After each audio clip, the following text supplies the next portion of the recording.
let's try to understand a little more about AWS. Well, it is a complete software suite or a cloud service provider which is highly secure. It provides you with various compute, storage, database, and n number of other services, which we would be discussing in further slides as well. And when you talk about the market, it is the best, and it has various reasons to be the best in the market. One being its flexibility, its scalability, and its pricing. Other reasons being its compute capacity. Now, why is it so important, the compute capacity? Well, if you talk about the compute capacity, you need to understand one thing.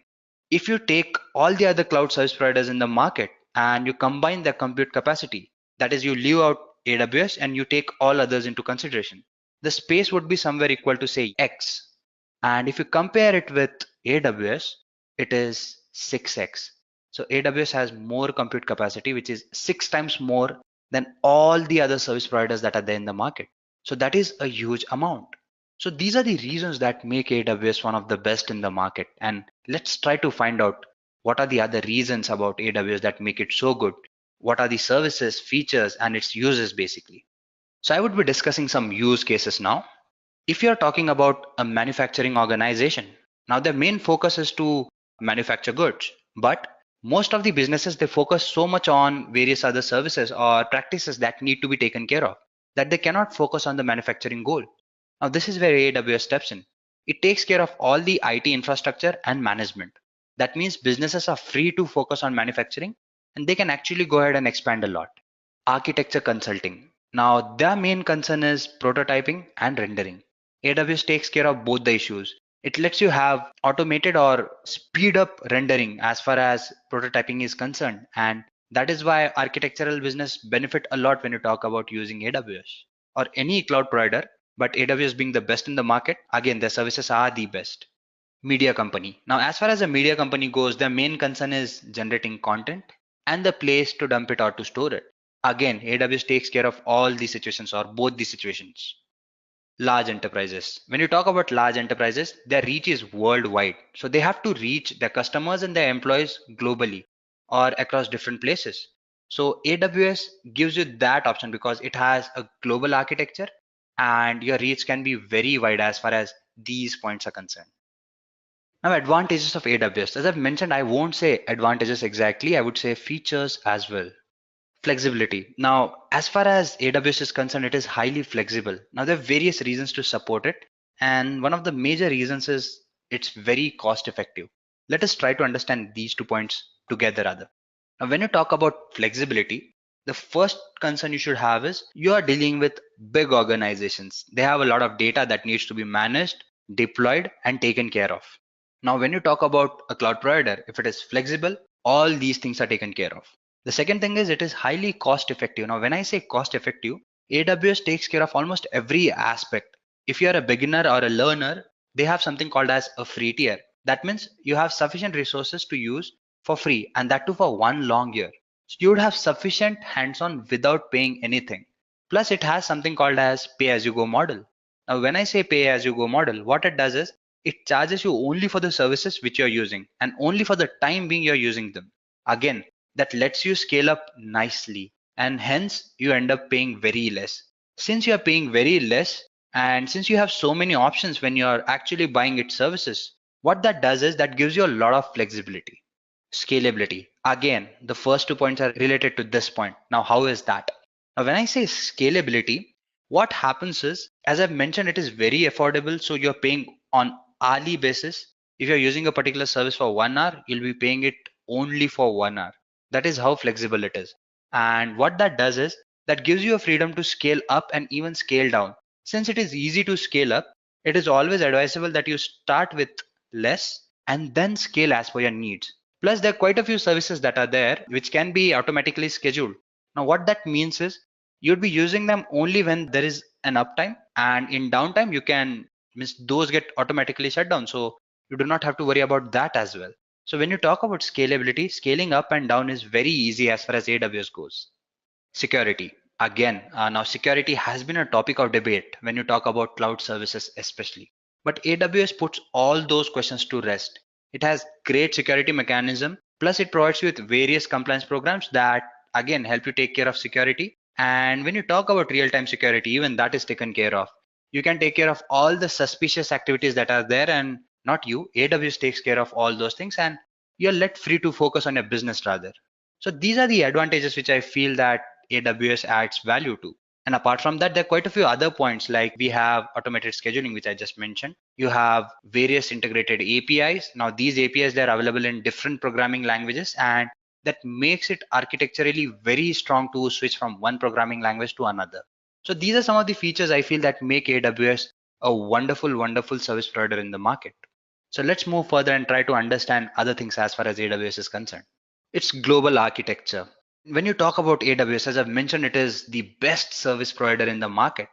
So what makes AWS this popular? One of the reasons is its architecture. Now, when I talk about its architecture, it is very widely spread and it covers almost every area that needs to be covered. So let's try to understand how it works exactly. Well, if you talk about AWS architecture, now the architecture is divided into two major parts, that is regions and availability zones. Now, when you talk about the regions and availability zones, regions are nothing but different locations across the world where they have their various data centers put up. Now, as far as one region goes, it might have more than one data center. And these data centers are known as availability zone. You being a consumer or an individual, you can actually access these services by sitting anywhere in the world.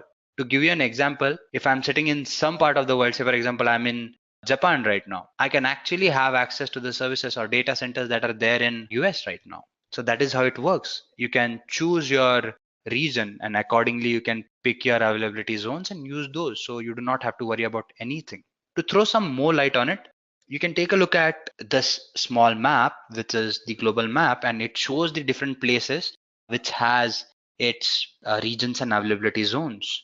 Now, as far as this map goes, I believe it's fairly old and it has been upgraded in recent times because AWS is putting in a lot of efforts to have more data centers or more availability zones as far as their wide reach is concerned. And we can expect some in China as well. So yes, they are actually reaching far and wide. So when you talk about these regions and availability zones, if you take a look at this map, what you can see is you have your region, which is in orange color, and the number that is inside it is the number of availability zones that there has to be. Now, to give you an example, we have Sao Paulo, which says that it has three availability zones. So that is how it is. And the ones that are in the green are the ones which are coming soon or the regions that are in progress. And some of these have actually gone ahead and already started or have been made available to people. So yes, this is how the architecture works and this is how the AWS architecture looks like. Okay, so let's move further and take a look at the next concept. Domains of AWS. Now, when you talk about its domains, the first domain that we are going to discuss is compute. And when you talk about compute, the first thing that should come to your mind is EC2. Now, when I say EC2, it is Elastic Cloud Compute. And what it does is it lets you have a resizable compute capacity.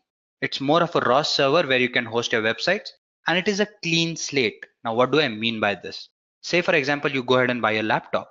It is a clean device where you can have your own OS. You can choose which OS you want and all those things. Accordingly, your EC2 is again a clean slate and you can do so many things with it.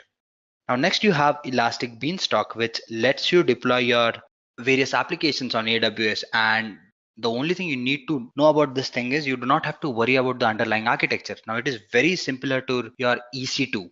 And the only difference between the two is as far as your Elastic Beanstalk is concerned, you can think of it as something that has predefined libraries, whereas your EC2 is a clean slate. Now, when I say predefined libraries, say for example, you want to use Java. As far as EC2 goes, now this is just an example, don't take it literally. You'll have to say, for example, install everything from the beginning and start fresh. But as far as your Elastic Beanstalk is concerned, it has this predefined libraries and you can just go ahead and use those because there's an underlying architecture which is defined. Let me say it again. I just gave you an example. Don't take these sentences literally. So next we have migration. When you talk about migration, you need to understand one thing. AWS has a global architecture and there would be a requirement for migration. And what AWS does is it lets you have physical migration as well. That means you can physically move your data to the data center which you desire. Now, Why do we need to do that? Say, for example, I'm sending an email to somebody. I can do that through internet. But imagine if I have to give somebody a movie. So instead of sending it online, I can actually go ahead and give it to someone if that person is means reachable for me. And that way it would be more better for me. My data remains secure and so many other things. So same is with data migration as well. And when you talk about AWS, it has something called as Snowball, which actually lets you move this data physically. Now it's a storage service and it actually helps you in migration a lot. Security and compliance. Now, when you talk about security, we have various services like I have IAM, we have KMS. Now, when I say IAM, it is nothing but your identification and authentication management tool. We have KMS, which lets you actually go ahead and create your own public and private keys, and that helps you keep your system secure. Now, there are quite a few other services as well, but I would be mentioning one or two services from each domain because as we move further in future sessions, we would be discussing each of these services in detail. And that is when I would be throwing a lot more light on these topics. For now, I would be giving you one or two examples, and because I want you all to understand these to some extent, getting into details of all these things would be too heavy for you people because there are quite a few domains and quite a few services that we need to cover. And as we move further, definitely we would be covering all those services in detail. Then we have storage. Now, when I talk about storage, again, AWS has quite a few services to offer to you. We have something called as your S3. Now, S3, it works as a bucket object kind of a thing. Your storage place is called as a bucket, and your object which you store in are nothing but your files. Now, these objects have to be stored in their root files, which act as the buckets basically. And then we have something called as your CloudFront, which is nothing but your content delivery network. We have something called as Glacier. Now, when you talk about Glacier, you can think of it as a place where you can store archives because it is highly affordable. Next, we have networking. Now, when you talk about networking, we have services like VPC, Direct Connect, Route 53, which is a DNS. Now, when I say VPC, it is a virtual network which actually lets you move or launch your resources. That is your AWS resources, basically. When you talk about Direct Connect, you can think of it as a leased internet connection which can be used within AWS.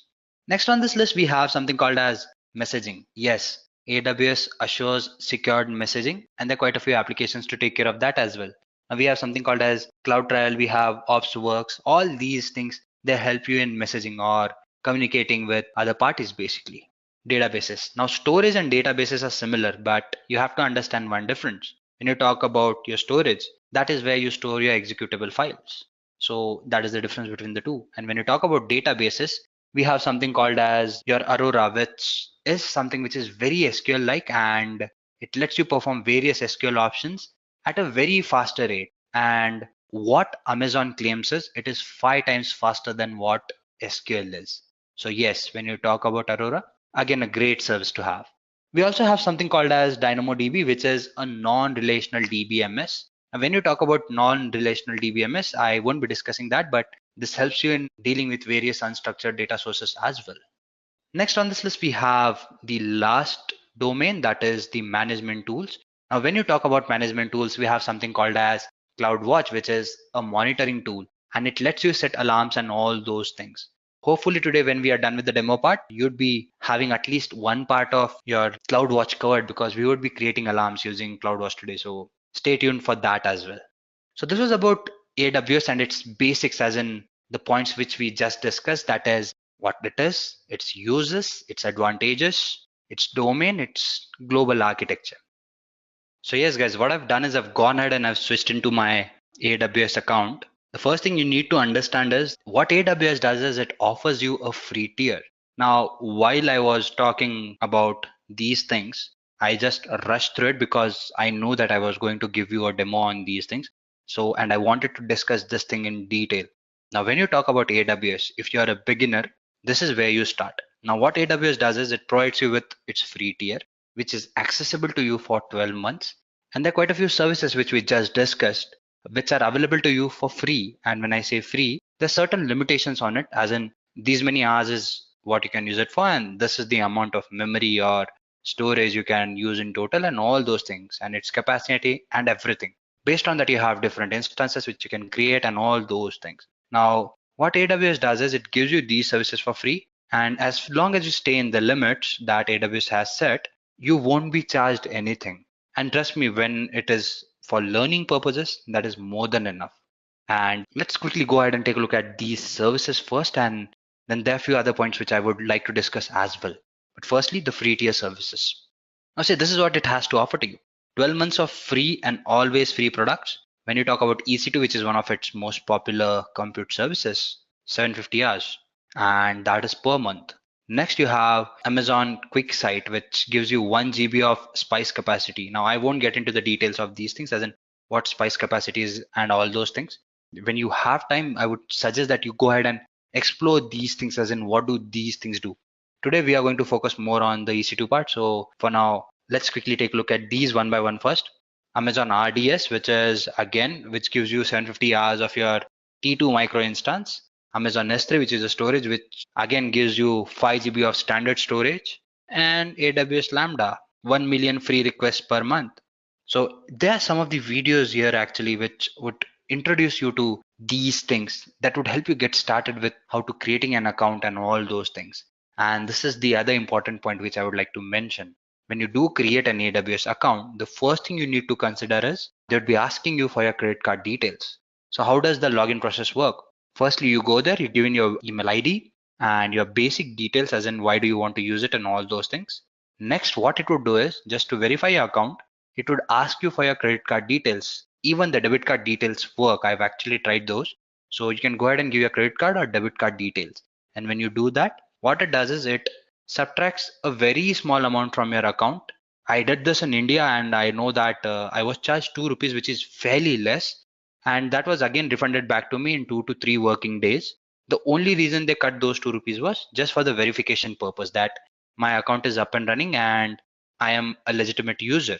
Now, as long as you stay in the limits, you won't be charged anything. But if you do cross those limits, you'll be charged.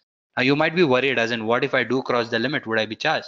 Yes, you would be. But the fact is, you actually won't go beyond it. And even if you do, you'll be notified saying that you are going about the limit or above the limit. Even when your free subscription ends, you're notified saying that do you want to enter your billing details and do you want to start billing? And if you say yes, only then you'd be charged for the subsequent months. And that is a very stringent process. You don't have to worry about it. That is, you won't be losing out on any money as long as you follow these rules. So if you do not have an account, my suggestion would be you go ahead, you log into AWS and create your free tier account, which is a very easy and 2 to 3 step